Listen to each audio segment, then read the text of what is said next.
is a community-led platform for older adults. We work with and for individuals above the age of 55. And the goal and the mission of Silver Talkies has been to promote active aging as a desired and a viable goal for seniors. Because we do sincerely believe that if one is active, one is engaged, then they definitely are happier and healthier. And how do we do that? We primarily have a very vibrant community of older adults. So if you are 55 plus from anywhere in the world, you're most welcome to become a member. And what's on offer for you?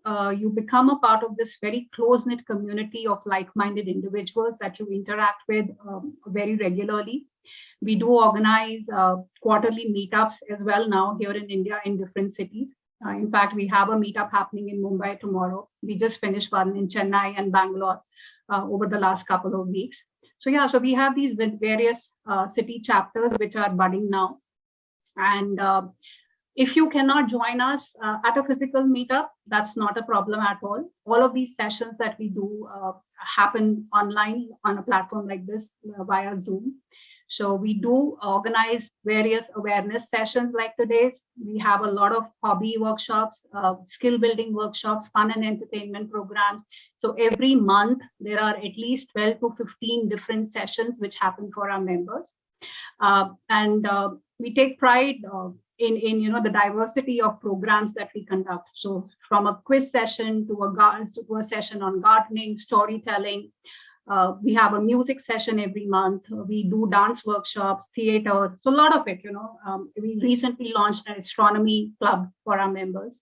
So yeah, so if, based on your interest, you are most likely to find something for your interest here. And if you still don't have it, you can let us know and we definitely would work upon it. Now, why are we here today? I think the topic itself may sound it is very serious and it is a very sensitive topic. And in fact, I wrote about this, on my LinkedIn just yesterday. And I was just sharing some case studies that I remembered through my interactions with talking to certain seniors. And I realized that abuse can be so subtle, that sometimes you may not even recognize it, right? And it can happen in so many shapes and sizes. It's not always physical abuse. It's not about hitting or, being subjected to physical abuse. It can be in form of emotional abuse, which could be verbal and non-verbal, right? Like, for example, one of my elderly relatives had recently shared with me that how her, one of her close family members subjects her to silent treatment. Anytime she's unhappy with this elderly person or over anything, right? There is silent treatment, nobody speaks to her. Now, these are the kind of, subtle forms of emotional abuse or mental abuse that we may have witnessed in some form in our life, and we may not have even noticed it or not even realized that it's a form of abuse. And a recent study which was done actually highlighted how grave the situation is. And in fact, it got aggravated during the whole pandemic situation because of the whole work from home situation where youngsters were also at home and, the house was full with people from different generations and how the whole situation actually got out of hand. So we are here today to really have some meaningful discussion on this important topic. We have 3 esteemed panelists and guest speakers with us. The way we will go about today's event would be that I will invite each speaker to speak to us. They're all 3 of them are talking about very different topics. Dr. Banerjee would be talking to us about elder abuse, what kind of elder abuse exists and how can it impact an individual and what can you do about it. And then we have Mr. Raja, who was associated with Nightingale Medical Trust. He's the co-founder of Nightingale Medical Trust. He would be talking to about the redressal mechanisms available in case you are facing abuse, because NMT has been running an elderly helpline with the Bangalore police. And in fact, just this World Elders Day, they celebrated 20 years of that helpline. And as many of you may know, we have a national elderly helpline available now. So Dr. Raja would be putting a spotlight on the functioning of the elderly helpline and how it can support anyone who's facing abuse. And Dr. Gitanjali Chopra is joining us from Delhi. She runs an old age home called Manka Tila. And she would like to talk about, that there is life and there is hope after elder abuse. So I think we have a very interesting spectrum of discussions today, starting from talking about abuse and how it can, you can still lead a healthy life, a happy life, in case you have been a victim of abuse. So, Dr. Banerjee, I will quickly introduce you before I hand over the mantle to you. So, Dr. Banerjee, actually, many of you who have been associated with Silver Talkies would have heard him even before. He has been a regular speaker at our forum. He's now based out of Kolkata. Earlier, he was here in Bangalore with us at NIMHANS, but now he's a consultant neuropsychiatrist at Apollo Multispeciality Hospital, Kolkata. And he specializes in aging and old age related mental health problems. And he has several awards and distinctions to his credit. He's also involved in regular community programs and mental health awareness and promotion. He writes for several dailies. In fact, he writes for the Silver Talkies magazine as well. And he's written a lot of research papers on mental health and even topics like psychology of fake news and psychological well-being during the pandemic. So a very warm welcome to you, Dr. Banerjee. Thank you for being here. And as we go, I will introduce our other speakers as well. Over to you, Dr. Banerjee. We had a lot of discussion about this issue before as well. And as Nidhi started by mentioning, any forms of abuse is regrettable and is unwarranted for. The problem with elder abuse lies in that it continues to be ambiguous, both in medical and legal purview. So just to give you a perspective, I do work with the International Psychogeriatric Association as a chair of their advocacy committee. And we have been trying to push an international convention for the rights of older people, which should be passed by the UN. And this is almost the third year now. And there are several associations which are working on that. But the problem is we are yet to even get a breakthrough in trying to present it, to the United Nations Working Committee, because they do not really consider this to be an international problem statement. And this is where the global problem lies. And it's not the fault of anyone, but rather I think it's a collective responsibility because elder abuse, health of seniors and health of older persons have kind of been enshrined in ageism and our own neglect. So what I'm going to do here is just give you a glimpse of the mental health angle of elder abuse, the situation in India, and the different domains that elder abuse intersects. And I'm glad that, I'm followed by two other esteemed speakers who will talk about the other angles of abuse, starting from the steps of reporting as well as the stories of hope and resilience. And I normally like to start with this very favorite quote of mine from Russell, that, when we talk about healthy aging or age, this is an inevitable truth, and there is nothing that we can do about it. But he told age is like a ladder that takes you to high, but a risky unknown. And this risky unknown is something which we are probably going to talk about today. Possibly elder abuse forms one of those varying dimensions of this risk. And thanks to COVID, which has acted like a significant eye-opener for the last 2 years of the pandemic, we have come across several such narratives of abuse and neglect, especially as we stayed behind the closed walls. Let me just give you a very brief perspective based on the 2011 census of India, which has, of course, exponentially risen now, and the United Nations population estimates the world is aging fast. And the South Asian countries, including India, are among the groups which are aging much more rapidly. So to give you an estimate, by 2030, we expect a double of the population above 60 years.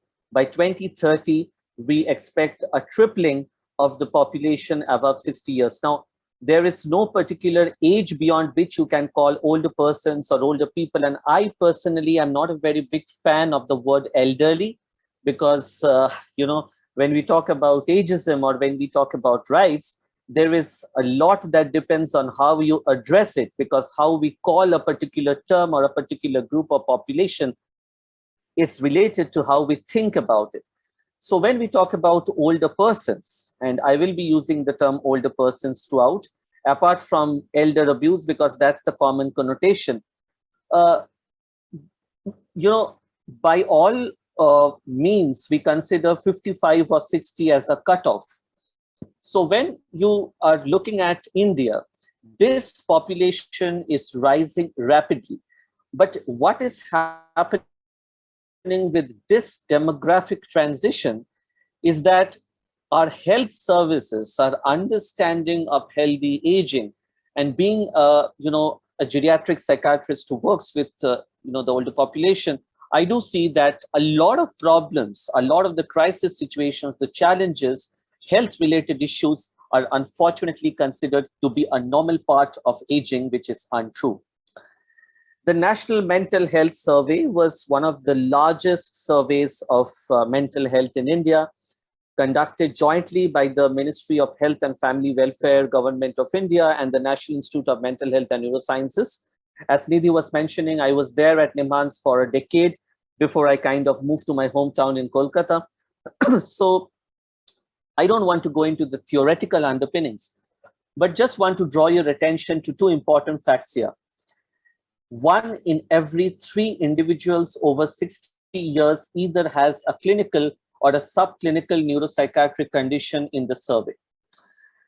Out of the problems, depression and dementia are the two most important ones.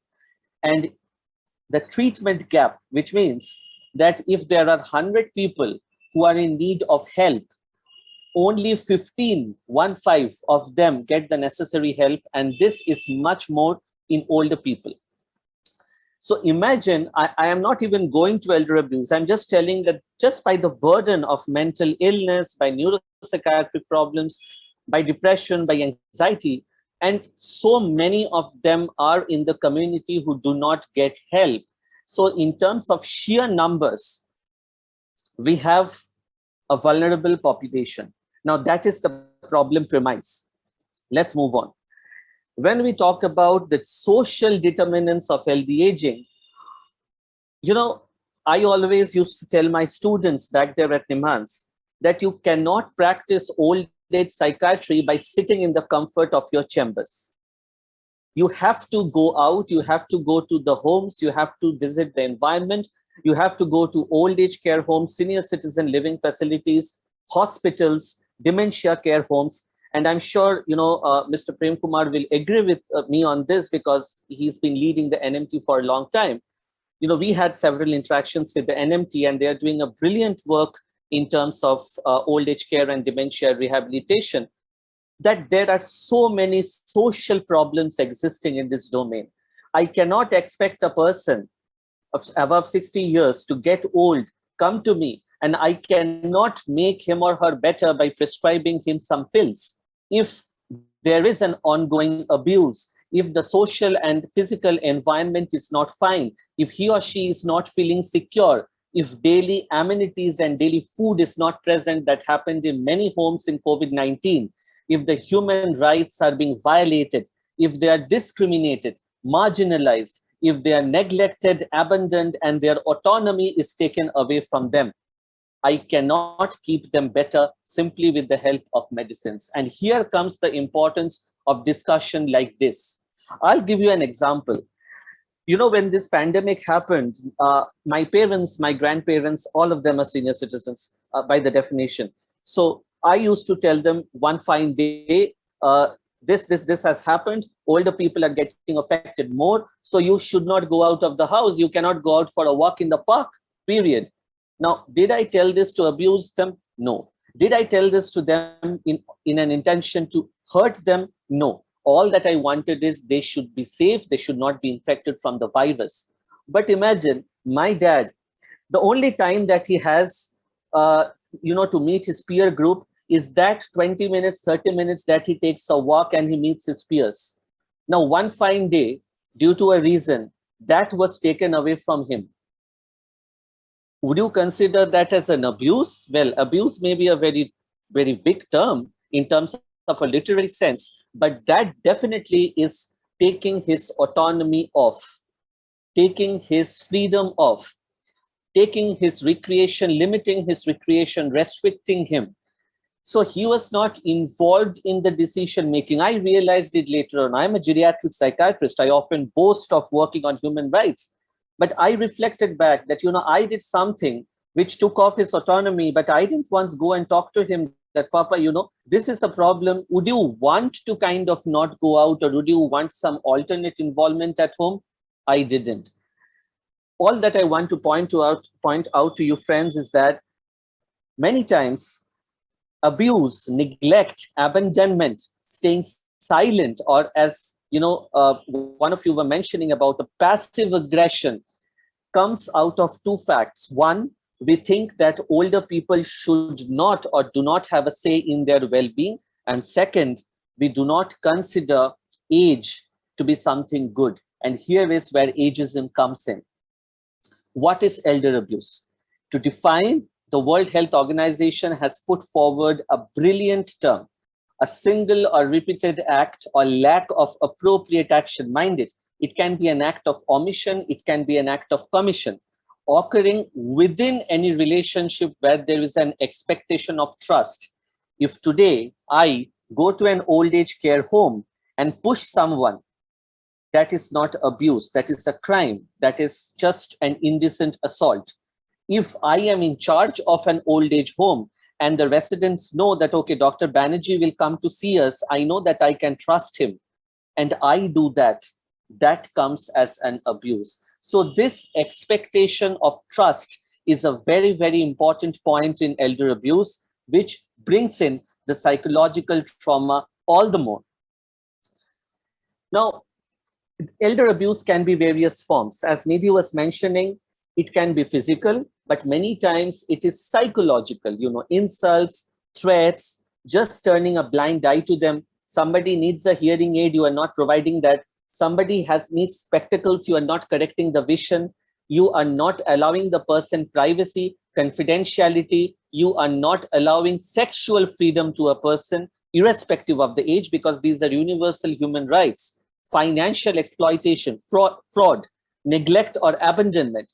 And finally, medication abuse. In fact, there have been research conducted which shows that if somebody is having pain, you do not want to take the person to a doctor and you simply give sedatives so that the person sleeps off, also is considered to be a part of a covert abuse. How common is abuse? Extremely. To an extent, there is almost a 15% lifetime tendency of global people undergoing abuse. Unfortunately, most of the data that we have is westernized. However, ironically, most of the older population resides in the South Asian and Southeast Asian countries. I really expect, and we try to have more research in the area, but elder abuse in any form is associated with 3 times increased risk of death, 10 times increased risk of falls, and 20 times increased risk of psychological problems. Based on the report by the WHO, 15%, 15 in every 100 older individuals. Can you imagine the number? And probably this is just underreported. My work here, friends, is not to scare you, but sometimes I am myself concerned with these statistics. And many of these do not really come to our notice because of the fear of reporting with the legal hassles. Abuse has increased during pandemic, and especially it happens in long-term residing facilities. What are the signs of abuse? Now, I'll come to that later on. It can be unexplained bruises. It can be people who are not being led to speak to doctors, but very few are reported. Why? Less access to resources, limited digital literacy, worry about getting in trouble with the abuser because many times the abuser resides in the same family, sometimes being mentally incapable, people who have memory deficits and dementia, feeling ashamed, embarrassed that how should I tell something like this, which is happening in my family? And most importantly, lack of understanding of legal authorities. When we had workshops with the police, with policymakers, many of them tell that, at the first instance, I didn't even understand that this has been happening for years altogether. So whether it's intimate partner violence, whether it is child abuse, whether it's elder abuse, everything is condemned. But the problem is we have legal things in place for the other forms of abuse, but not elder abuse.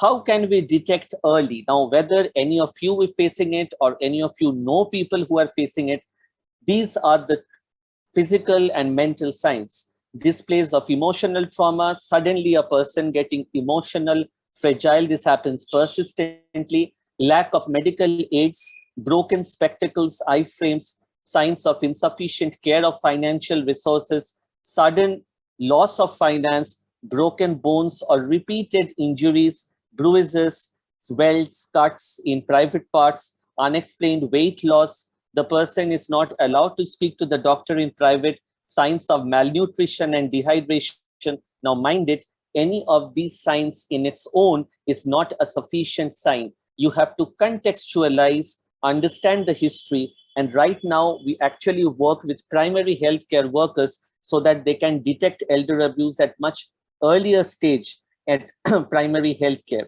What are the consequences? Of course, tremendous psychological trauma, a high risk of death, losing autonomy, insult, blame, guilt, anger, helplessness, post-traumatic stress, bed sores, limited mobility, and not to mention death. Is abuse only about getting hurt physically or mentally? No. If today I am restricted from doing what I do, I will be hurt much more within. Imagine a person who has been autonomous, free, enjoying life for the whole of it, and then suddenly is restricted. The free will, which is such precious thing to humankind, is restricted. That is the maximum insult that happens. Emotional neglect, not given a separate legal status, as I was mentioning. Even we are not able to get an international convention. Ageism, fear of aging, which comes in. And finally, elder abuse is so broad that even today, if you actually make a case under the Maintenance and Welfare of Senior Citizens Act, which I'll come to later, it will only be taken as a civil case. Ageism, how common is it? Surprisingly, this is the 2021 World Health Organization report. 1 in 2 people are ageist against older people, 50% of the world population. By ageist, does it mean that I neglect my seniors? No. But associating age with disability, frailty, mental health, problems, considering older people as weak, these are the stereotypes, how we feel, how we think, and how we act about age and aging. And this ageism is a basic root of elder abuse. This HelpAge India report in 2021 actually showed that elder abuse had increased significantly by 15% during COVID pandemic. And this led to many people not getting vaccinated, not getting enough access to health care, and feeling that their dignity and autonomy have been compromised. How are older people marginalized? Well, elder abuse also intersects with sexism, racism, ageism. Women are obviously disproportionately affected. Loneliness, lack of social welfare benefits, which separates our old age social security policies from those of the West. And how can we bypass it? So when we talk about healthy aging, a person who is growing old should maintain a proper relationship in community, social relations, should have access to essential services, proper financial and civic participation, and even in assisted living. So if these are not prioritized, the chances of abuse increase. We have a fully revamped Mental Health Care Act of 2017, which brought in many changes. What I would like to highlight and would like to appeal at all forums to policymakers is that even though the tele psychiatry is now functional, I see many of my patients online and Through helplines, I get to understand about their distress. We have operated the helpline during pandemic back at Nimhans as well. Nothing much has been mentioned about older adult care and elder abuse, and this needs to be a change in the Mental Health Care Act. What is neglected? Their access to healthcare, lack of supervision, digital literacy, which is very important during COVID to stay connected, vulnerable groups, even among older people, the sexual minorities, the homeless, migrants, and people who have mental health illness and who have dementia. We were fortunate to be a part of the World Mental Health Day resources, which was launched the last year. And the theme was wonderful: mental health in an unequal world. Obviously, there are several inequalities in older people. And here on the screen, you can see that at individual level, at social level, at community level, what are the factors that contribute to elder abuse? Fear of reporting, migration, bonds between generations breaking down, shared living, poor relationships, mental illness, dementia, caregiver burnout, and getting admitted in institutions are significant factors. The only one act and law which is present with relation to this to cater to some extent is maintenance and welfare of parents and senior citizens. You can just check this law out. It was passed in 2007 and modified later on. The problem is it is very difficult to actually prove that an act of abuse had actually happened. And even the tribunals which are supposed to be formed for this complaint to happen are not there in many, many parts of India. And the alarming thing is, in the longitudinal aging study of India, the data is out. This entire act is implemented 30% only, and only 20% of a huge sample is aware that such an act exists. So if I don't know what can protect me, how will I really use it? So what can be done? Let's make it very simple. Does it take a lot of things? No. Will and then an action. It's a collective responsibility. Like we are having this discussion today. Silver Talkies has arranged for this. Discussions like this are necessary at every levels. Firstly, detection in community and hassle-free reporting. Sensitization of the legal people, legal resources, police, doctors, general public, the policy makers. We need to prevent isolation. People need to be able to access an app or helpline to promptly seek help. We need to encourage and empower the older people to take care of their own health. Have built a community network with key leaders of social support.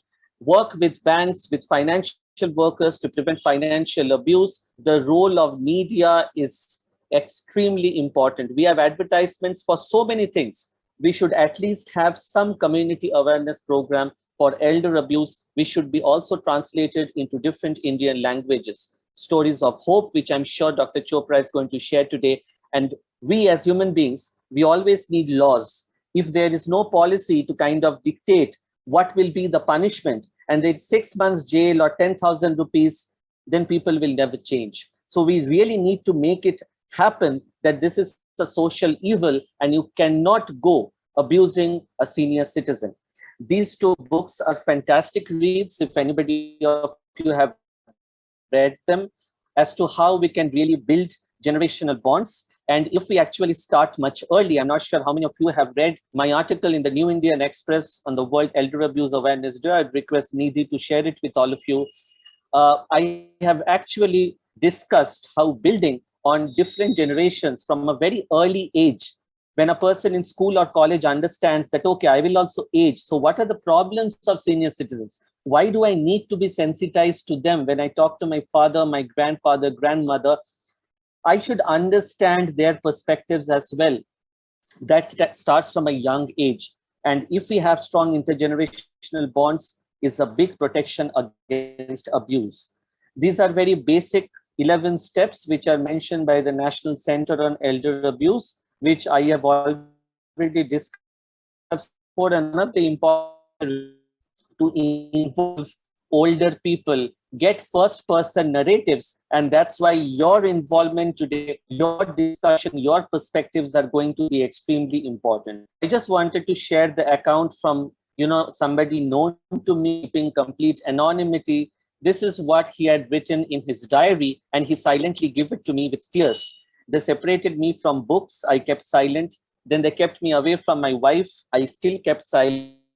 They kept me away from my home. I had to keep silent. My daily medicines provided me the only company. My age was a burden, and I lived in silence. Of course, there are narratives much more hopeful or much more positive, but trust me, any form of abuse, if you keep it tolerating day after day, it's really, really difficult to stay positive all the time. This is the United Nations Decade of Healthy Aging. As we are currently in 2022, the decade is going on. And I think it's high time for all of us to collectively act, put our foot down and tell that no form of abuse is going to be tolerated. We are going to create age-friendly environments where aging will not be shredded with fear. I personally like these movies a lot because they talk about healthy aging. So I just suggest use them at your free time. I will be happy to share them again if needed. These are the, Biomansa Sanjeevani is an initiative of Nimhans, and we work with the Artsy as well as with Age Well and Help Age India. There are many other associations like the NMT. Mr. Prem Kumar is here, and he'll be telling about it. And they are doing lovely work. There exist helplines and there exists help. So let's make the world a place what we would like to be when we age. Thanks for a patient listening. Thank you. Mr. Raja, to really speak to us about the elderly helpline and what kind of redressal mechanisms are available in case of elder abuse. So Mr. Raja is the co-founder of Nightingale's Medical Trust. In 1995, while working at a hospital in Bangalore as administrator, he identified the genuine need for providing medical care at the doorstep of older people who had difficulty in visiting hospitals. And that's what led him to introduce Nightingale's Home Health Services in 1996, along with Dr. Radha Murthy. And this was, they were a pioneer in introducing this innovative venture for the first time in India. He's a social entrepreneur synonymous with elder care. He has over 34 years of experience in establishing and managing various need-based community welfare and healthcare projects. He's the co-founder and honorary secretary of Nightingale's Medical Trust, Bangalore, and he's also secretary for the Alzheimer's and Related Disorders Society of India, the Bangalore chapter. Very warm welcome to you, Dr. Raja. We're really looking forward to getting educated about the elderly helpline. Thank you for being here. Good evening. Thank you so much, Nidhi, for this wonderful introduction and organizing such a useful program. And when it's happening close to this World Elder Abuse Awareness Day, it's really a high opener. I'm sure that this will raise awareness among the people about this serious problem. I'm so happy that I'm part of this eminent panelists. Dr. Banerjee and Dr. Geetanjali. Dr. Banerjee beautifully presented the varying shades of elder abuse. I'm quite impressed, and it's a lot of new things we could learn out of it. I thank Silver Takis for organizing such a beautiful. Of course, we know Nidhi for quite some time, and nice to know that the organization is growing and more people, elders joining, and more new activities are being taken up. Well, Dr. Banerjee beautifully spoke about elder abuse, the signs, and whatever impact that makes. So now here I am going to talk to you about how, maybe as an NGO, how we handle elder abuse. So a lot of people come to us with this problem and how we handle, and the mechanism that we set up, how elders who face this problem could report this problem. Yes, it's already mentioned that the population of the elderly is growing quite rapidly, and elders have various more challenges. And one of the major problems elders face is elder abuse, and it's a hidden problem. And the people many times they don't talk about it, and they don't want to report about it, primarily because many times the abusers or the perpetrators or their own family members, the children or their kith and kin. So that's how they suffer in silence. Let me just begin with a small case study. So this is about Mr. Anantya Shetty. It's a 93-year-old man chained to water tank, stand on terrace of 3-story building at JP Nagar, very posh locality in Bangalore area back, All he was given was a makeshift bed, a water tumbler, and a steel plate. Alerted by neighbors, house was raided by police with media.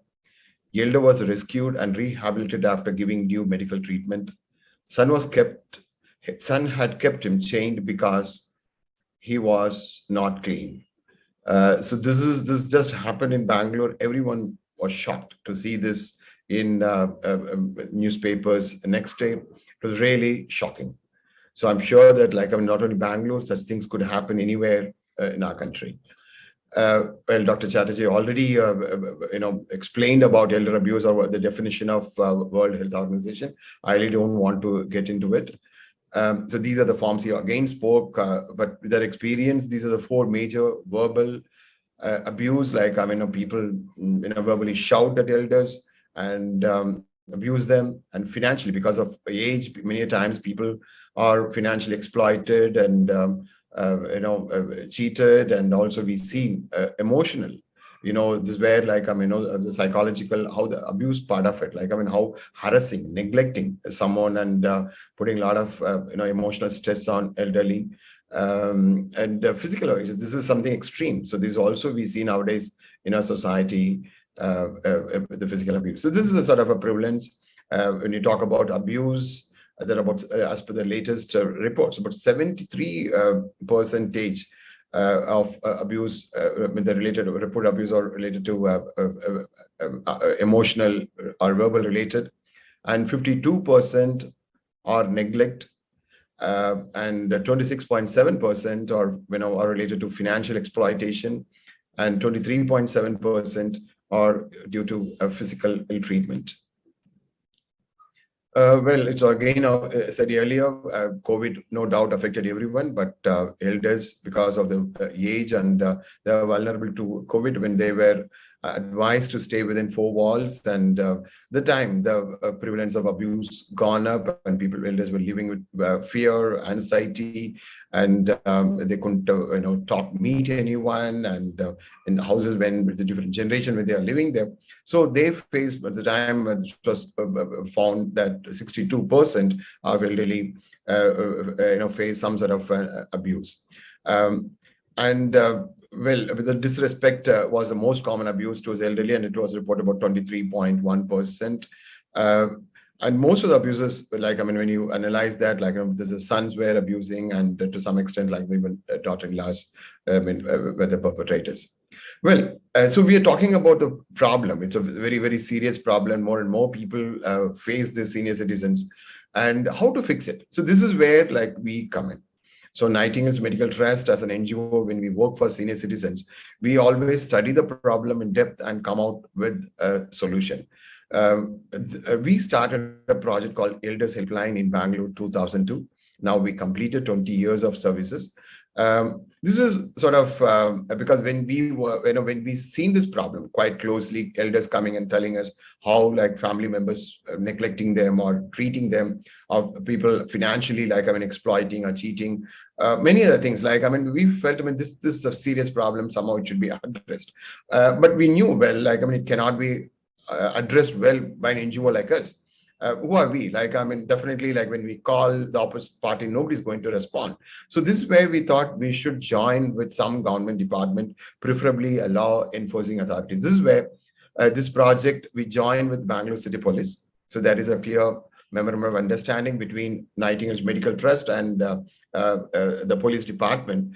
And the whole purpose is to help elders in distress, who are, like, I mean, facing different forms of abuse. This is first of its kind, where an NGO joined with police department to address elder abuse. So this is how we work. Earlier, we were located at the police commissioner's office, but now during the pandemic time, we moved out.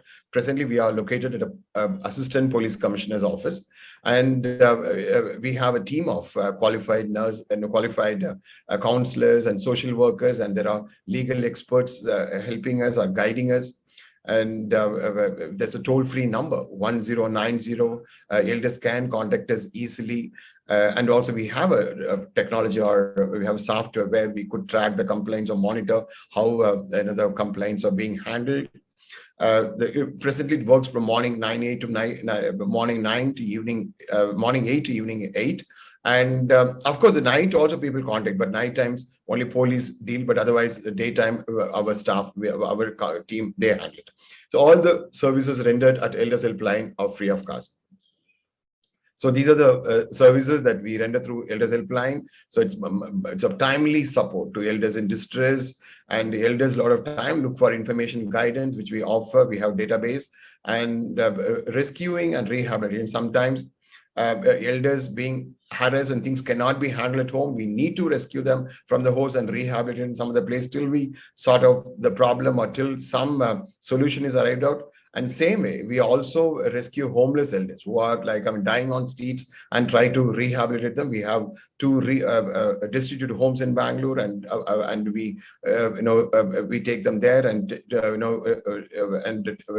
rehabilitate them there. And pension is very, very important, and quite a few times elders need some assistance, or there's some delay from government department, and that's where helpline gets into it and tries to help senior citizen. Again, because of dementia, we see a lot of elders missing, and they contact us, and we try to, with the help of police, we try to trace missing elders and see that they are united with their families. Counseling is a very, very important service. Most of the problems we handle through counseling services. As I told you, legal advice, because for abuse, for property related issues, for financial cheating, lawyers play a very, very important role. And we do have a few good people, lawyers, and who help us. And the most important part of helpline is helping elders who face abuse or exploitation. So this is the statistics over the 20 years. So far, about 2.35 lakhs elders contacted us. 10,591 complaints. I'm not talking about the small ones. It's a major complaints have been registered at helpline in Bangalore for the 20 years. And out of which 7,336 complaints have been resolved successfully. So the success rate is about 69%. Out of this 10,500 complaints, 80% are related to abuse. 80% related to abuse. And so when we say about 69% success, we feel it's not really bad. When you handle such a serious problem like this. And these are the classifications. Out of the complaints, about 4,176 are, the harassment by family members, their own family members, they're about 40%. And harassment by private and public agents, about 1,800 and odd. Harassment by individuals, others, not family members, about 2,300. And we have also, we've dealt with about 430 elders who are missing, and there are complaints against old age homes. Now we see a lot of old age homes coming, and they are seen as a solution. But sadly, even old age homes, there are some issues, abuse, and elders, when they are not getting services what they expect, they call helpline, and we received about 93 complaints. So this is how we address the complaints or cases related to abuse. So initially, we asked them to give a written complaint because we need to be careful, because the elders also should not change the stand. And after getting all supporting documents, see, I'm talking about maybe children neglecting or harassing them, or maybe some property related issues, a tenant not vacating the house. It could be any matter. And we collect all necessary documents, make a file, and call the opposite. Once we are convinced about this complaint, then we call the opposite party for discussion. The first notice goes. If they come, fine. And in case they don't come, second notice goes. Well, they come, good. Otherwise, we send the third notice. The third notice, we make the Deputy Commissioner of Police sign the third notice and put more moral pressure on the opposite party and see that they come over there. Because since we are located in the Police Commissioner's office, and again a notice signed by our nodal officer, who is a Deputy Commissioner of Police, so they come over there for discussion. With a series of physical meetings, so maybe individually having meetings with elders, the opposite parties, and if required, we take legal advice and police intervention. And finally, we try to see how a solution could happen. They are financially cheated. We see that money is paid back. Or if there's some property related issues, we see that justice provided, or if tenant not vacating the house, or tenant not paying the rent. So all such things, I mean, we tried, but it takes a lot of time. Talk several meetings, physical meetings, and because handling human relation problem, it's not easy. But we have good, trained counselors, and they are able to handle that. So it's again, like, I mean, let me talk. I mean, give another case study about Mrs. Lakshmi. She walked into Elders Helpline office requesting for help. She could not bear the torture by daughter-in-law, and she was abused mentally and physically. And daughter-in-law threatened with suicide, and putting a blame on a senior citizen. There was no support, like from son, and finally, like, I mean, she had to take up some housemaid job to escape from the torture. A helpline took up this case and called son, daughter-in-law, and then after several sessions of counseling, maybe we could achieve it. Initially, she was put in a old age home. Mrs. Lakshmi was put for some time, and our son was paying. Then later, now we are happy. Lakshmi is back at home, and daughter-in-law and son, they are both are taking care of her well. This is another case study of Mr. Shivaran, and he lived with his son's family along with all their possessions and savings. Things were going on really well. But all of a sudden, like, I mean, the senior citizen wanted to move out because he wanted to have his own space, as well as to give space to his children. And he requested the son to give back his belongings, his possessions, maybe jewelry, ornaments, and cash. And son refused to give those things. And he was trying, through relatives, he was trying, but that didn't happen. And finally, he took the help of a helpline. He came with a complaint. The helpline staff spoke to the son and counseled him on the rights of the elderly. This is what doctor was talking about, the act, that Maintenance and Welfare of Parents and Senior Citizen Act, which came in 2007. So, these things, this act will come handy. And finally, after a lot of persuasion, his son agreed to return all the items that, I mean, he was holding on to. Helpline, as I told you, these are again some of the services rescuing homeless people and rehabilitating them. And we also raise awareness about elder abuse, because a lot of awareness is required. People need to know, because elders, many times they really don't know what they're undergoing. And every year on this 15th of June, we organize road shows, street plays or various programs, like, I mean, and we educate the community. And also advocacy is very important. We are talking about the act based upon helpline, like, I mean, maybe our experience there. We could prepare the draft document for this Maintenance Act. The time, we had a very senior advocate, Mr. Shiv Kumar, and under his guidance, like, and under it was actually his brain. He took the leadership, and we came out of the draft, and it was presented to the ministry, and later it got the shape, and it was passed with the parliament. Maybe as part of our preventive, maybe an activity, we also try to come out with various publications. Even day before yesterday, we came out a booklet called Senior Citizen, Be Safe and Cautious. You see, once somebody's facing a problem, maybe fixing the problem takes a lot of time. And with our experience, we found senior citizens, like, they also need to know about the precautionary measures. They are not aware of, like, I mean, how to take care of the property assets, or how to deal with tenants, and how to maybe financial dealings. Many things they are not aware. Or nowadays it could be even maybe the cyber crime. They become more vulnerable. They don't know, I mean, how to protect themselves. So this type of booklets, like, I mean, have a lot of tips of precautionary measures, and how they could, like, I mean, maybe keep themselves safe and cautious. And in recognition of this approach, that police and an NGO are working together, so this approach was recognized by International Association of Homes and Services. It's a USA-based association. In 2006, a helpline got this award. Now let me talk about National Helpline. Nidhi already spoke about it, and we are so happy. Now Government of India has come out with this National Helpline for Senior Citizens. There's a toll-free number 14567. And for Karnataka, Nigerian Medical Trust is implementing it. So that's of the call centers in Bangalore. It's a 10-seater call center, and it's a beautiful technology developed by Tata Trust, and it's a protocol driven.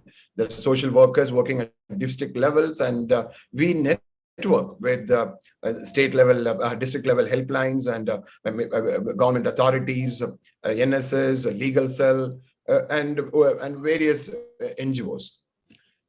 So these are the four major services that we render through National Helpline for Senior Citizens. Gain information on schemes and services, aged care facilities. When they look for old age home or any service provider, we have database and way to do that.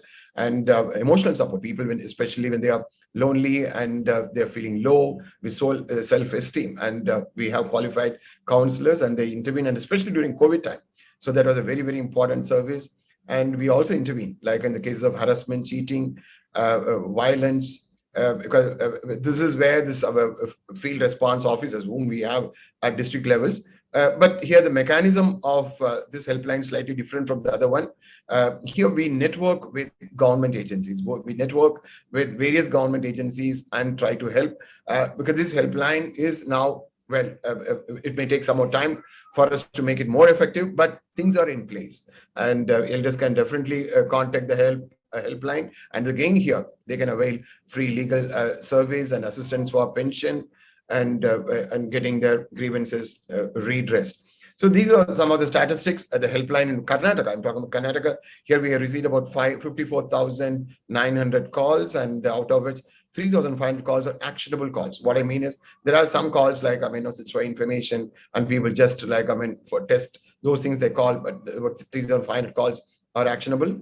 And about almost close to 7,000 senior citizens have been helped. And these are the categories. Elder abuse directly, the calls are about 400, and rescue rehab about 186, pension about 1,600 elders have been helped, and for maintenance to going to tribunals and all, about 200 elders we could guide, and legal support was offered to about 360 elders.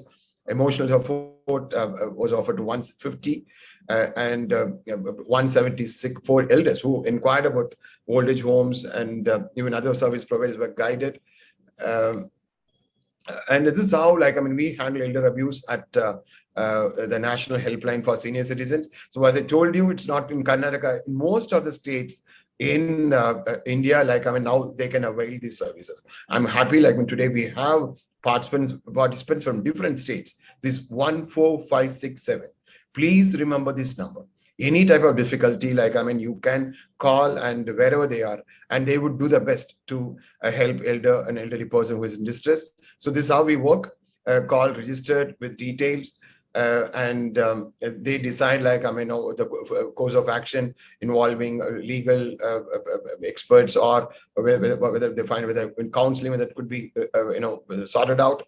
And they raise service requests because it's a very clear technology platform. Service requests is raised and passed on to field officers, and they coordinate with the various stakeholders, like it could be police department, legal department, a social welfare department, revenue department. So all those departments, they work because we have a network. When we have an MOU with such departments, and through them we try to solve the problem. This is how the problems of the elderly are resolved, and that's how we close the cases. This is again a case study of or maybe incident happened, or elderly person who faces problem, and Mr. Panchaya, about 64 years, he reported that he was abused physically by son. He was alcoholic, but 4 years, and he filed police complaint, and police warned him, but still, there was no improvement, and he couldn't bear the pain, and finally he reached our helpline 14567. Service request was raised,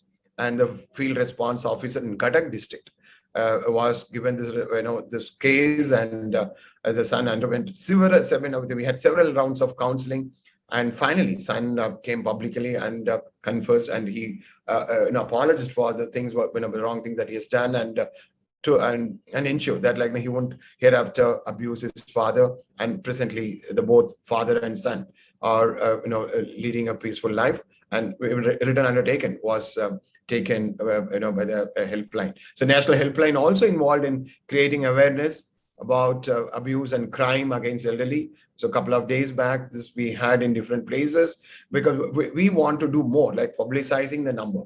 People should know. So there is a support system, and they can rely on that. So awareness programs are constantly organized at different levels. These are the four ways. Like, I mean, if somebody, senior citizen, facing any kind of ill treatment, can get help through these helplines. In Bangalore, elders can call 1090, and rest of Karnataka or even rest of India. Of course, in rest of Karnataka, we handle it, but rest of other NGOs and other organizations are there. Number is 14567. And and they can make the complaint, and that will be definitely looked into. And or otherwise, if they want to walk in, they can walk into our offices. One office in Bashwesh Nagar for Elders Helpline, and for our national helpline for Senior RT Nagar, they can walk in and they can make a complaint. And there are sometimes abuse. The neighbors, I mean, they know what exactly is happening, and they want to remain anonymous because neighbors are there, and the relationship is important, so they can't antagonize the neighbor. So but at the same time, they can't keep quiet. So we have another system called this website. We have www.stofelderabuse.in. So they can remain anonymous. They can just send a complaint saying that they see such things happening, and we will take it up, and we know how to handle such things. That's how we also help elders. And otherwise, it's very simple. There's a WhatsApp number. In WhatsApp, a complaint can come. Like, I mean, if they see any elder in distress, and we can, so there are four ways senior citizens can get help. In what way? Like, I mean, I'm saying that you can get involved, definitely project like this or program like this. I mean, this movement like this throughout the country, everyone should get involved. One is a senior citizen. I mean, any people can, volunteer. Like, I mean, now we have helpline office in all states, various organizations, and you can be a volunteer, whatever way you want. Like, I mean, you can go and spend time. If you're a counselor, you can give emotional support, or if you have some legal background, or if you really want to make home visit. So there are several opportunities. Like, I mean, we need more people, volunteers who can get involved. And as well as, like, I mean, you can also report if you see an elder being ill-treated or neglected. I mean, I think don't be quiet, and please report it to these helplines. So this is very, very important subject that today we are dealing with, and let's not take it lightly. And when we know the population of elderly is growing, so we all should come together. When we are together, let's ensure a life of dignity and safety for elders. Now, what I want to assure, the support system in place. So let's make use of it. And once again, I thank Silver Takis and Nidhi for organizing such a beautiful program and giving me this opportunity. Thank you. I think a couple of questions have already been answered. There was a question around language. Somebody said, I have been living in Karnataka for a long time, but I don't speak Kannada. And she struggles to communicate. She said she has this issue where people do not understand and can't speak in any other language. But I think somebody from the Elder Helpline team has already replied to that they have officers who can respond in English and Hindi as well. Mr. Raja, the national helpline that you spoke about, currently it's available in how many states across India? I think it's about 25 states. Okay. 25 states, like, I mean, it's already operational. But some, I think, almost functioning for a year, but some recently started different stages. But I'm very sure shortly, like, I mean, we'll have helplines in all states and union territories.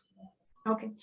Just a general question out of curiosity, generally the response, one gets that we tried a helpline, but we could not get through, or we could not get the kind of help that we were looking for. So for example, somebody had asked a question here saying that I did call the elderly helpline, but I was told that since there is no physical abuse, they cannot help. So who does one go to help elders who need basic help, like with getting their rations or cataract operation or paying their electricity and water bills?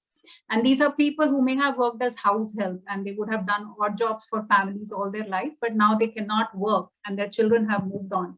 Is there any support available for such people?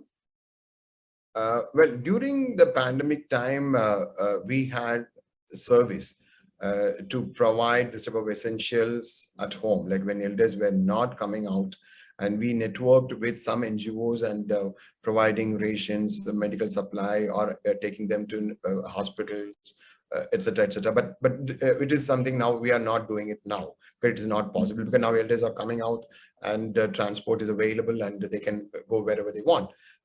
So through helpline, that service is not available.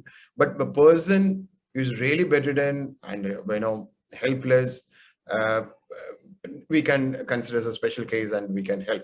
And you're talking about physical abuse. I couldn't get that question. No, so the thing was here, I think the situation was where it's a senior who needs help with certain day-to-day living kind of tasks. Like, person may need a cataract operation or need help with rations and all. But when they, when they reached out to the elderly helpline, they could not do much about it, given that there is no physical. This is more like a need that a senior may have. Yeah, it's a need that a senior may have.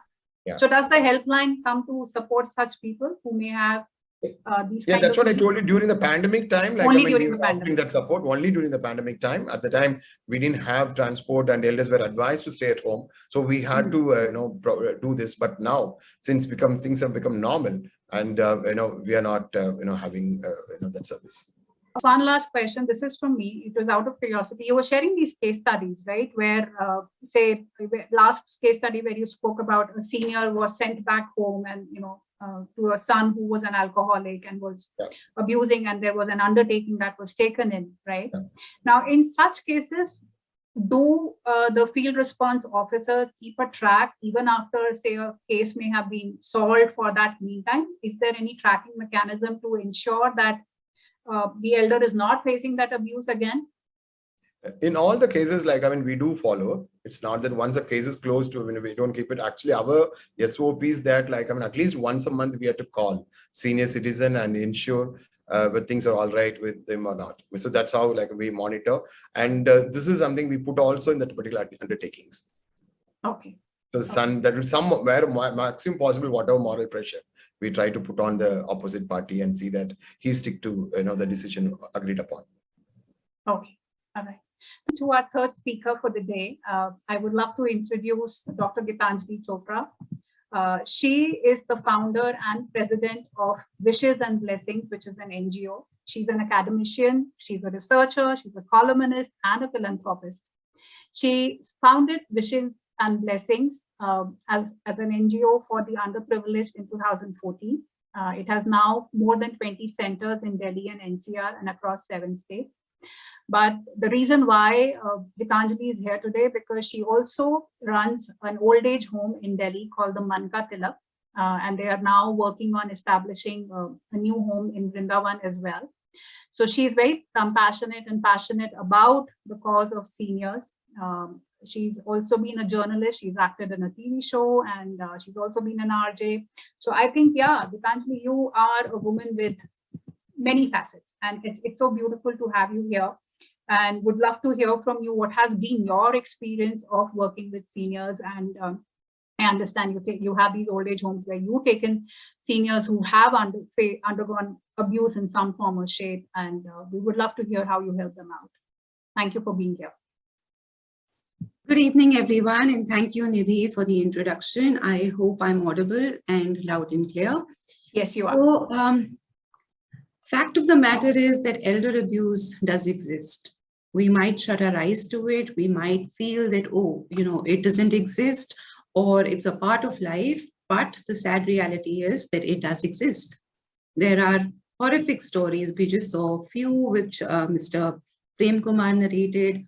And for me personally, I think elder abuse is something that I have seen on a daily basis since 2018, the day I inaugurated Man Ka Tilak, our old age home in Delhi. No two stories are alike, one more horrific than the other, ranging from physical abuse, mental abuse, torture, neglect, abandonment, you name it, we've seen it. But just like elder abuse is a reality, there's also one more reality which needs to be brought to light, and that is life after abuse. Most older people who go through abuse feel that this is their fate. Kuch galat kiya hoga, kismat. A lot of older people, just blame kismat, and that is the end of the story. But I'd like to share a very small video with you right now, just to show that there is life after abuse.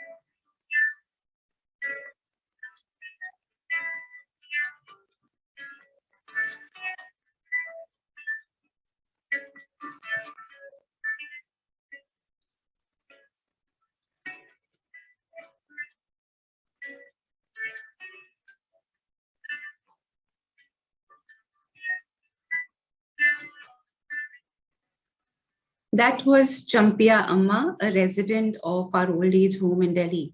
Champia Amma came to us 3 years ago, as you would have seen in the video, and she was a completely broken and tormented widow.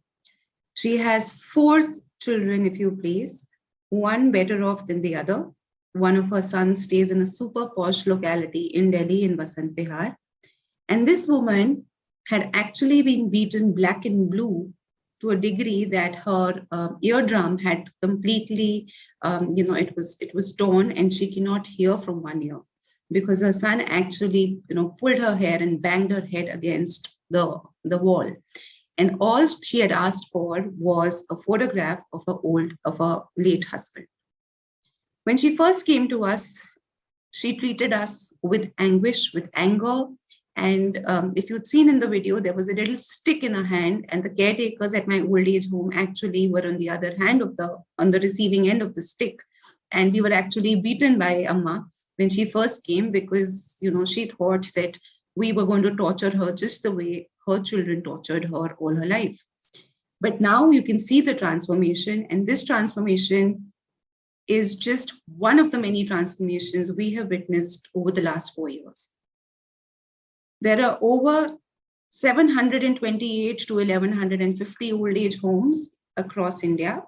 The variation is such because there is no accurate study on the number of old age homes that exist. But there are quite a number of old age homes which give free service, love, care, and affection to elderly abused people. But the question over here is that if like we have seen through the 2 presentations before, that if elder abuse exists, people are tortured on a daily basis, and there is a permanent solution, which is, seeking residence in an old age home, why do people not come to an old age home? Why don't they come to a life full of dignity, love, and respect, a life which each and every person deserves? In my opinion, there are 2 main issues which kind of stops people from accessing the life after abuse. In the first place, it's the logistic problem. The logistical problem, like I mentioned, is that there are only about 728 to 1150 old age homes across India, which amounts to about 97,000 beds. Now, according to a study by Tata Trust and also HelpAge, by the next 10 years, we would have approximately 8 to 10 lakh people in need of old age homes. So there is a serious dearth in the availability of old age homes, which actually prevents people from accessing them and actually starting a new lease of life. On the other hand, there are people, and before I tell you the other hand, I'd like to just give you a very interesting fact. Most old age homes in India are not filled to their capacity. Though we have that limited 1,000 odd homes, none of them are full to their capacity. And the reason for that is the other part of the problem which prevents people from actually coming to old age homes, which is mindsets. Most of the elderly people today do not go to old age homes just because they feel that log kya kahenge. It is a mindset. What will people say about my family? Why should I go to an old age home? Everybody will make fun of me. Dr. Banerjee did mention the fact of being embarrassed. More than being embarrassed, I think that in addition to being embarrassed, they're also scared that they will be publicly ridiculed if they were to go to an old age home. In addition, I think it's also acceptance of their fate. Most elderly people would also just accept their fate, that they would have done something wrong in a previous lifetime, or maybe it's fate, or maybe God is watching and someday things will be set right. And that is why they do not come to old age homes. So I think the solution over here is basically 2-pronged. In the first place, we need to set up new old age homes so that people who've suffered abuse in their very last stages of life are given a life full of dignity, love, and respect. And on the other hand, there is also awareness being made about such homes that exist. If we have both these things go hand in hand, it would be the roadway to a much better future for the elderly. Of course, I am not saying that, elder abuse should exist. All of us are doing our bit to make sure that, Laws are brought about, conventions are brought about, mindsets are changed, public awareness is made. But we've been doing that for very many years. And the result is in front of all of us. So I think now the time has actually come when we move forward and we tell people that you do not have to suffer silently. You cannot just keep living in, you can't just accept your fate. You cannot accept abuse as fate. And back, what I was trying to say over here is that we need a two-pronged strategy in terms of awareness building. In addition, certain stronger aspects, steps should also be taken. The government, I saw a question which Mr. Prem Kumar also tried to answer. That is the state going to be blamed for not offering state security like the other countries do? Finland and Norway are top of the line. They give all elderly people full support. You would never ever see an unhappy or an abused person in these two countries. Then what is so special about India that we cannot get the same? The government now actually needs to allocate funds for old age homes. Old age homes should also be a mandate for all CSR companies. And here again comes in the whole problem of mindsets. Everybody wants to invest in the future. They want to invest in education. They want to invest in children. But nobody really wants to invest in the elderly. The time has actually come to question these beliefs that it's only the youth that matter. Elderlies are as important as anybody else, and this is a change which needs to be brought. This was exactly my belief in 2018 when I set up Mann Ka Tilak. Mann Ka Tilak is a very, it's a free, somebody just asked me, it's a free of cost old age home based in South Delhi, just behind IGNOU in Saket. It initially started as a home only for women. And the reason I started it just for women is that while I was, setting the home up, I read a horrific story about an 82-year-old woman who was raped in a public park in Delhi. Yes, you heard me right, 82-year-old woman who was raped. So I thought that, let me start a home, a free of cost home, offering all that it could, in just for women. And I was very pleasantly surprised, or in fact, even rather shocked, because after about running it for about 3 months, I was not being able to get any residents. I was not charging any money. I was not asking them to do any work. It was a free of cost home. Once I run the video, you will come to see what kind of a home it is. And to my utter shock, I was asked a question which actually shook me. And the question was, and I'm going to repeat it just the way I heard it. सिर्फ औरतों को क्यों बुला रहे हो? ऐसा क्या करना है? Why are you only focusing your attention to women? What are your intentions?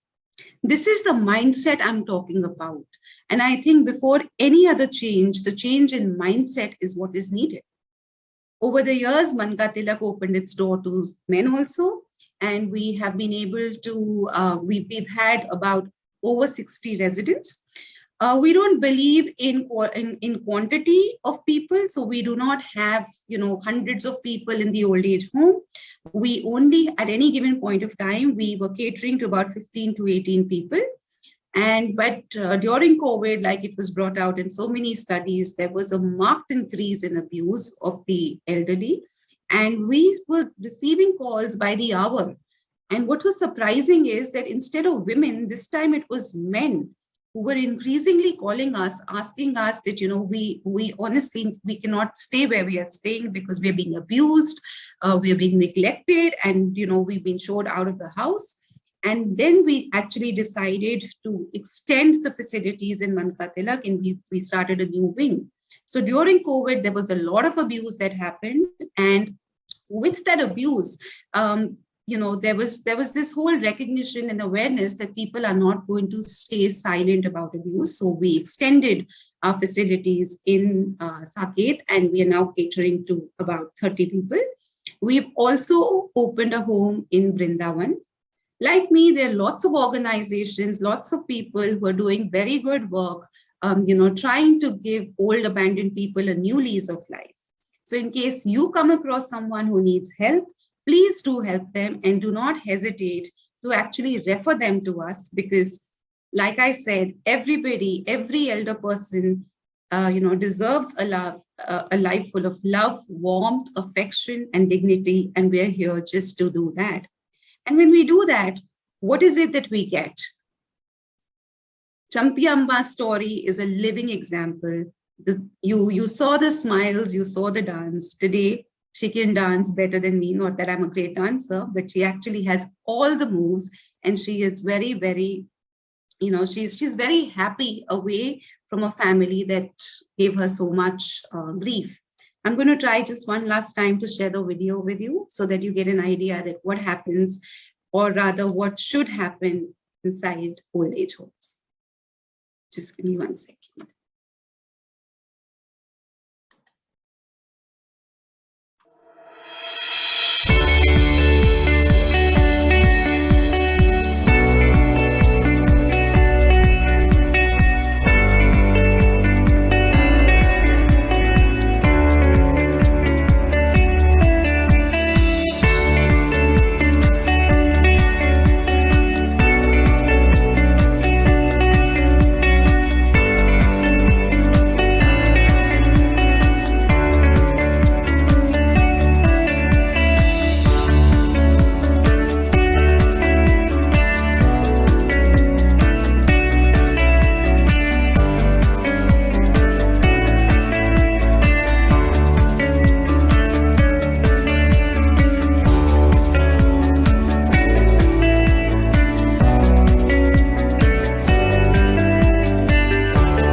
That was Manka Tilak in Delhi.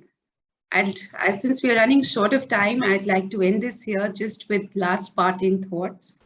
Elder abuse is a very sad reality in today's day and age, but abuse is not the end of life. I felt really sad listening to what Dr. Banerjee shared regarding one of his patients, who said that his life is a burden. All I like to say, no life is a burden. And in case you come across anybody who needs help, please do feel free to refer them to us, and we will make sure that they also start smiling once again. Thank you.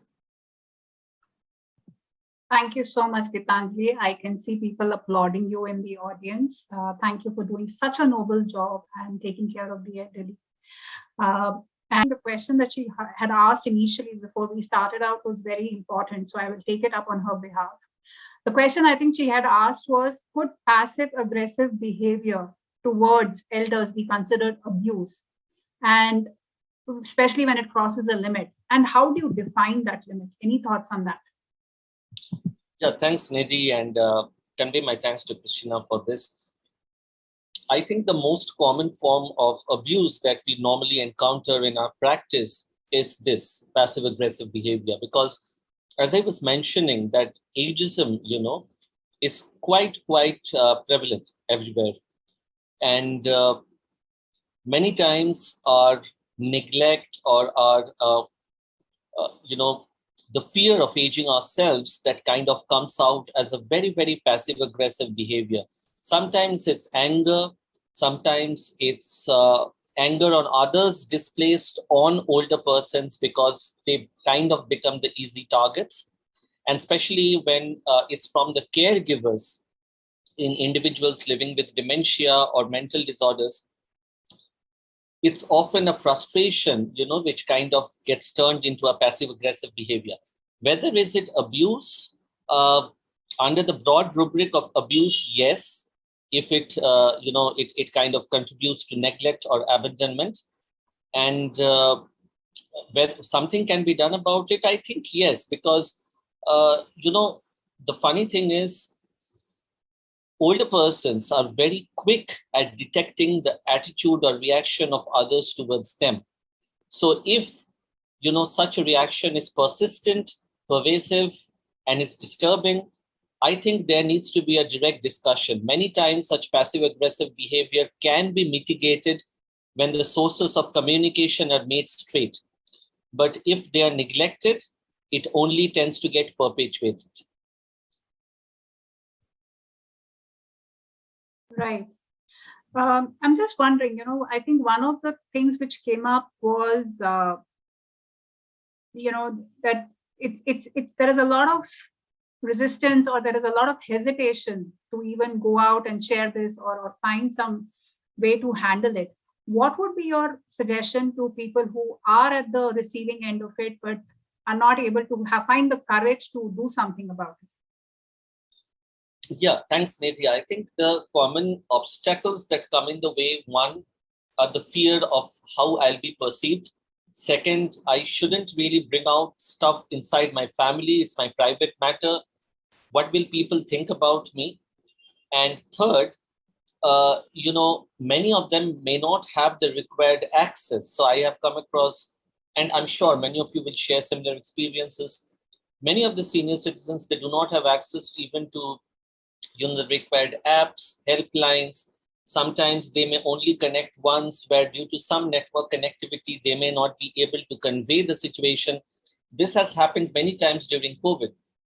Now, first things first, I would like to resonate with what Dr. Chopra mentioned while she ended, that, there is no need to tolerate abuse. Abuse in any form, any context, any time, any age is a social evil and needs to be eliminated, period.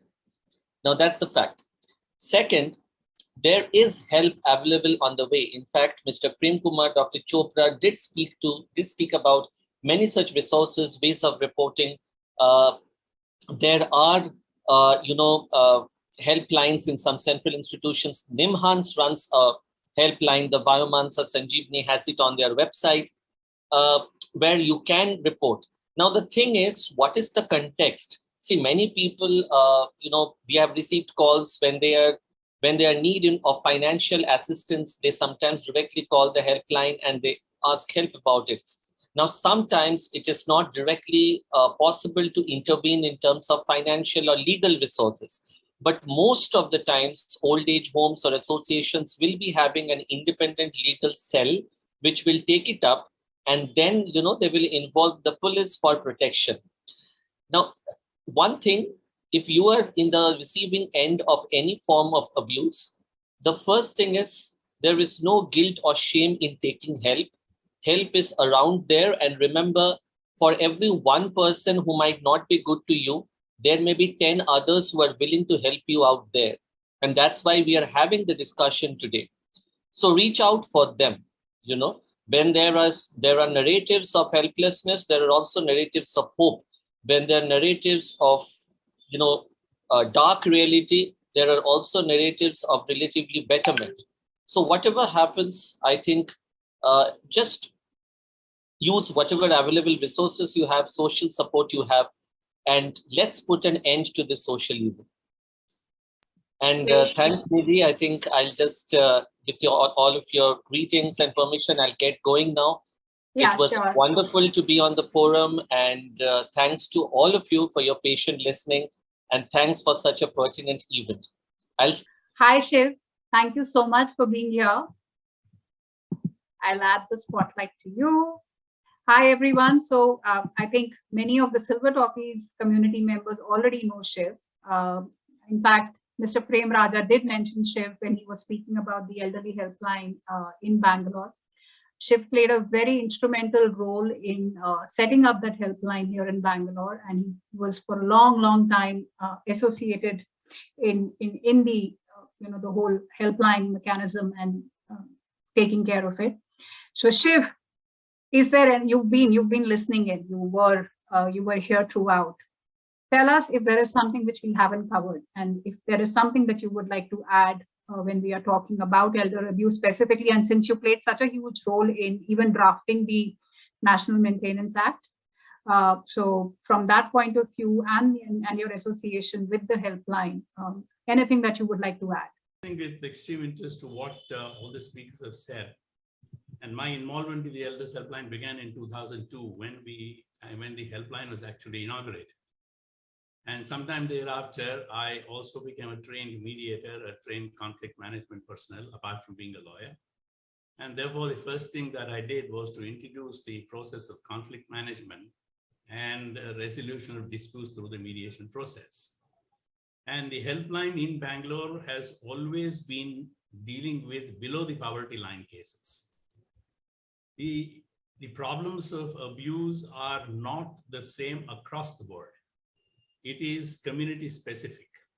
It is economic specific. The lower state of society has a different form of abuse. The higher you go, the lower middle income group, the higher income group, the highest income group, the concept of cruelty or abuse differs from each segment. And therefore, it is not possible to lay down a policy or a definition across the board, which is applicable to all of them.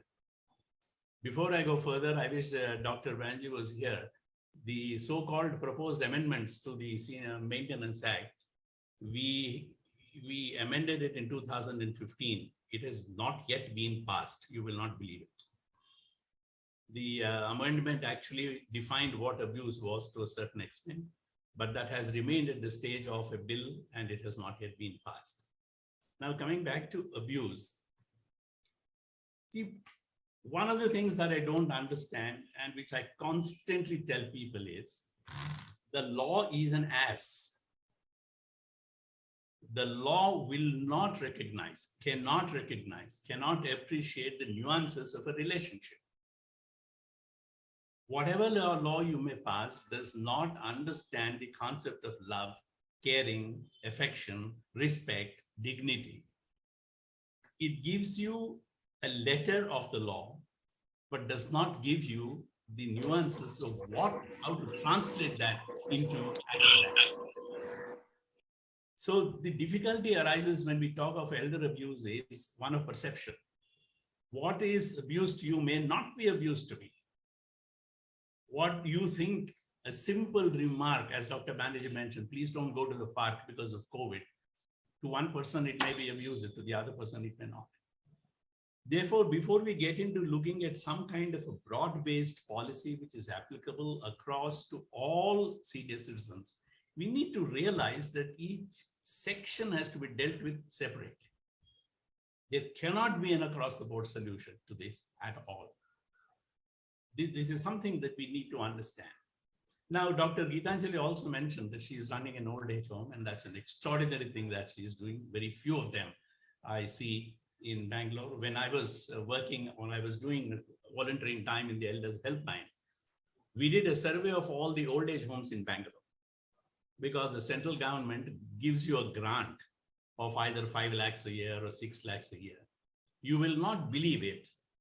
There were 10 or 12 so-called old age homes that comprised tin sheds built across stormwater sewer drains. They were registered as old age homes. And for why were they registered? Because they got 6 lakhs a year. So my question to you is old age home the answer? Please look at it from a different perspective. Take an ordinary middle-class worker who retires. He or she would have built a house, a home, out of her or his own funds, most probably by taking a loan on the PF or the bank or whatever. The house is that person's house. And what are we saying here at this seminar? Come to an old age home. Why? Why is it that a person who has built his own home must be evicted from his home and the right to live in that home must be given to the abuser? Now, this aspect of the law we have brought to the notice of the ministry, saying that instead of asking the senior citizen to leave the place of abuse, ask the abuser to leave the house. Get him out of that situation. If the house belongs to me and my children are abusing me, the law must provide for a situation where the abuser is got out of the house, not the abuser. So the law will not provide you an answer. The only answer to preventing abuse is community-based activities. It's a community support that will prevent abuse. For example, I forget the name of the doctor in Mangalore. He is a very well-known human rights activist. Would you, any of you remember? Anyway, he devised an extraordinary method in Mangalore. He created a WhatsApp group of localities of all the elders. And every morning, it was compulsory for them to write, to drop one word, I'm fine, or good morning, or hello. And the moment one of them did not send that, a group of senior citizens went to the house of that person to find out why you have not sent it. What's wrong with it? So community service is the answer to this. The law is not an answer.